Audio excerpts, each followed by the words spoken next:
अरे होमा का म्हणतोय? काही नाही, पण तू एवढा हपापलायस का बे? काहून? त्या सुमित भाऊच्या घरी पहिल्याच पंक्तीमध्ये जेवण करायला बसलास. गणपतीचा जेवण होता आता. अरे तर बाबा त्यानं बोलवला जेवायला तरीच गेलो ना मी. अबे बर बोलावला, पण तुझ्या घराजवळचा काम होता ना बे. आखरी जेवण करायला पाहिजे होता तुला. हो आखरी म्हणजे तो भात भाजी सरल्यावर. अबे ते- हा? ते भातभाजी सरणार होता. तेवढ्या लोकांचं नियोजन होता ना का? भातभाजी संपला असता का बे? अबे त्या नियोजन बरोबर होता, भात भाजी पुरला असता आणि गुलाबजामुन सरलं असतं तर मग गुलाबजामुन भेटलं असतं का? मी पहिल्या पंक्तीने जेवायला गेलो तर आपल्या हातानं गुलाबजामुन मागलो त्याला. नाही बे, पर तुला थोडी सरमही नाही वाटत का बे? आपल्या हातानं गुलाबजामुन मागलो म्हणतेस तर. अबे लोकांच्या घरी का नुसतं गुलाबजामुनवर नजरा ठेवतेस का? तू माझी शरम काढणारा कोणच बे? एवढा तू ज्ञान सांगून राहिला असतं. आपल्या घरी जेवायला देतो तर वर मला बोलवतो नको, समजलास का? तो घर मालक जाणे ना मी जाणे. अबे पण घराजवळच्या उगर आहे तू घरात जात होता ते मला नको सांगू.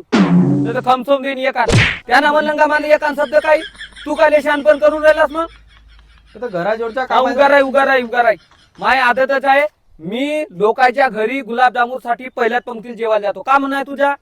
जा